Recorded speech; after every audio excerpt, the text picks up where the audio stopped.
Welcome back to the Dividend Diplomats YouTube channel. You've got Bert the Herd over here and you're rolling with Lanny, the Dividend Diplomats, here to talk to you about another dividend stock to buy this week. Let's do it, everybody. Smash that subscribe button. Give us that thumbs up. Take your thumb, turn it up, click that button and make it blue, because we are trying to do our best to continue bringing you dividend news and information. Today is no different. Another undervalued dividend stock. We are searching, we are finding, and we're here to show you why this stock also shows signs of undervaluation. We already talked about IBM earlier in the week, but there are still diamonds in the rough. In the skyrocketing stock market, we can still find that undervalued stock. Yeah, just because the market's increasing and it's continuing to hit record high does not mean we are going to stop that quest to find these undervalued dividend stocks. We're always going to be looking, no matter what. In the words of Ric Flair, to be the man, you got to beat the man. Woo! So that's why we are here. We're loaded up on coffee. We are eager to talk to you about this undervalued dividend stock that is not only dear to our hearts, but it is making some major headlines over the last few weeks. In the world of dividend investing, Bert and I are trying to use our dividend income as the best source of passive income for our journey to financial freedom. And with dividend income and dividend investing, we want a growing dividend income stream to fulfill that financial freedom journey. Yeah, because we want to retire early and we want to become financially free, and we are doing everything we can to save every dollar possible and invest as much as we can into these income producing assets, as Lanny said, that grow their dividend income stream. Hence why we're here to talk about an asset, a dividend stock that we are looking at right now that's been headlining news that is showing undervalued dividend stock metrics that could be perfect for your stock portfolio. So that's great, Lanny. Let's first remind everybody how we find these undervalued dividend stocks. We take the shovel out back, we start scooping out the dirt. They're scooping. Bert's getting dirty a little bit. I'm trying to bury him alive like the Undertaker. Rest in peace. Yep, and in that casket where the Undertaker is lies a case that has a stock. You open it up, the light shines up, and it just tells you the ticker of the company that's undervalued. Bert, what are the three dividend stock metrics? Yeah, I was kidding. Yeah. What we do is we open up a computer, we do some stock screening, and we evaluate a company's price to earnings ratio to make sure it's less than the S&P 500. Their dividend payout ratio is less than 60%, but we look for a perfect payout ratio of 40 to 60%. And then the third metric is we look at a company's dividend growth history to make sure they have a history and track record of increasing that dividend. Make sure to click the link to check out our stock screener to really learn about the metrics and see it in play, in action as we use the screener. So with Bert going over the Dividend Diplomat stock screener and the metrics, the dividend stock that shows signs of undervaluation based on the close of market on Friday the 13th is none other than the COVID-19 vaccine 90% success rate of Pfizer, ticker symbol PFE.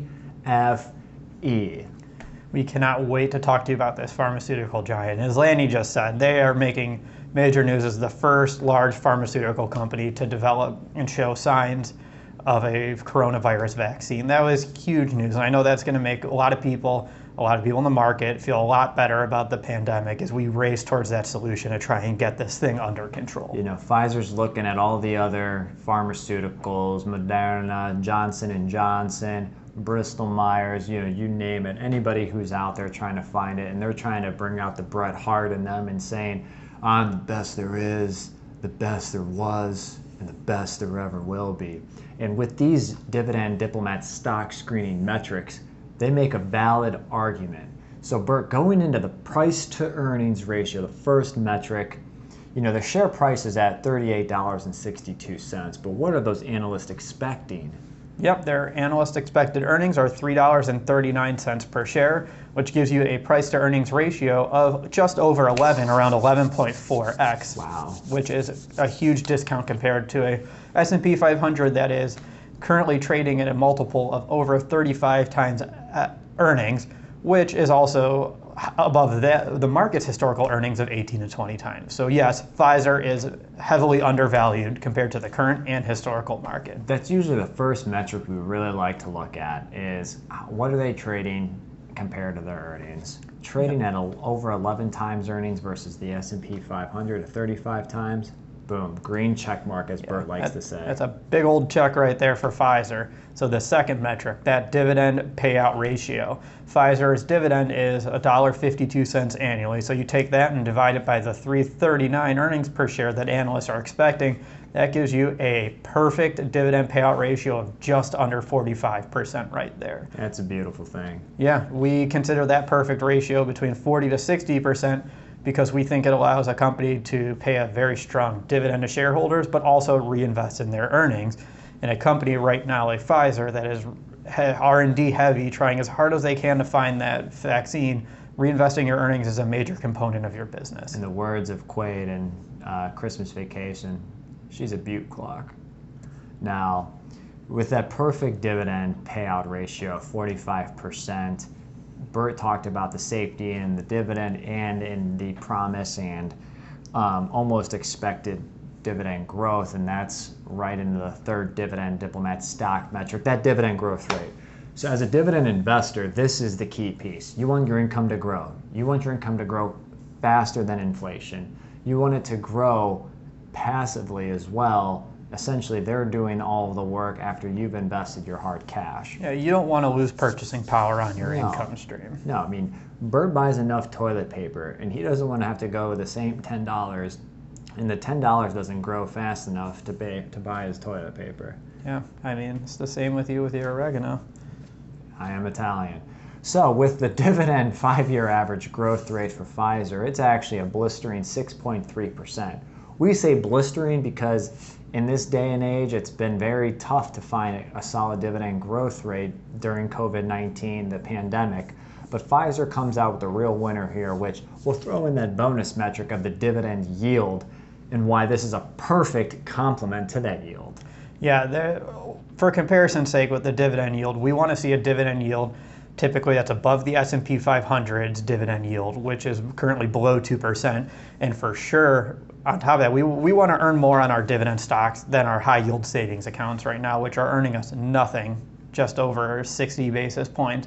So Pfizer has a dividend yield of just under 4% right now. Yep, it's 3.94% at current prices, and 3.94% dividend yield with a 6.3% dividend growth rate.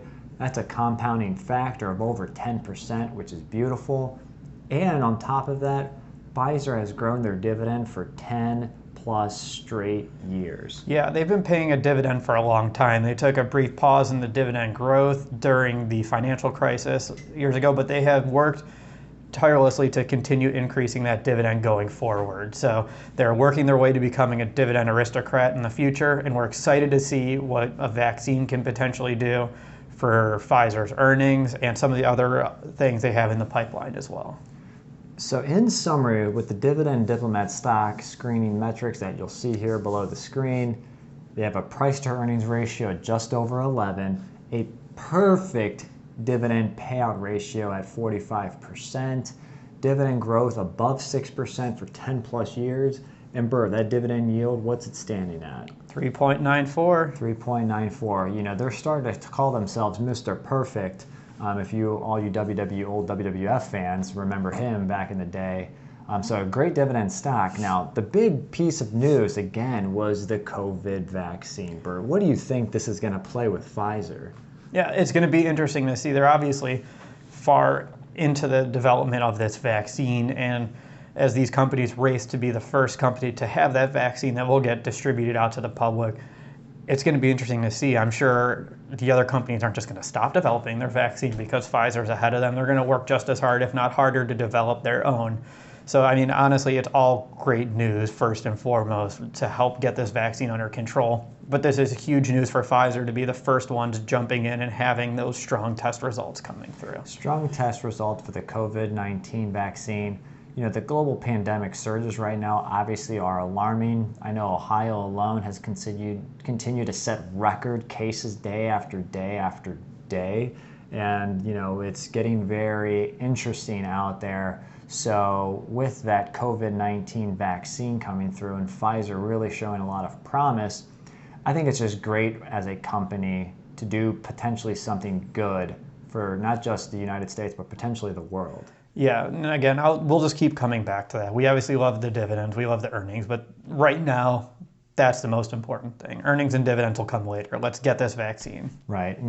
With the dividend diplomat stock metrics, all those beautiful numbers, plus the good news about the vaccine and being in the pharmaceutical healthcare arena, which that arena I don't foresee at all going anywhere. No, if it's going to become a major part of our lives, it has been for the past century, and it's just going to keep becoming a larger part of our lives. So yeah, Bert, I mean, what's your take then on Pfizer right now? I'm throwing him up on the watch list. He's throwing him up.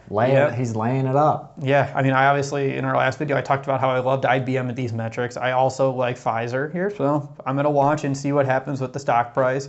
What about you? I'm definitely adding them as one of my hot dividend stocks to watch, potentially a dividend stock that I'd buy this week. Oh, we'll see. Let's see where the market goes. Definitely, like the yield, like the metrics. So, again, what do you think about Pfizer? Yeah, what's your take on the metrics? Do they pass your stock metrics as well?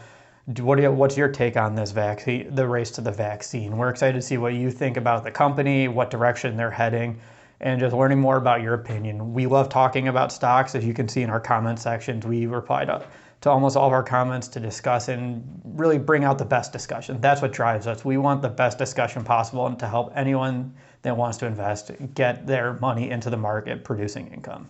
Again, we're here to help you on your journey to financial freedom. Obviously, we love and we'll talk about dividend stocks and go through our analysis to help you on that journey. This is Bert and Laney from the Dividend Diplomats.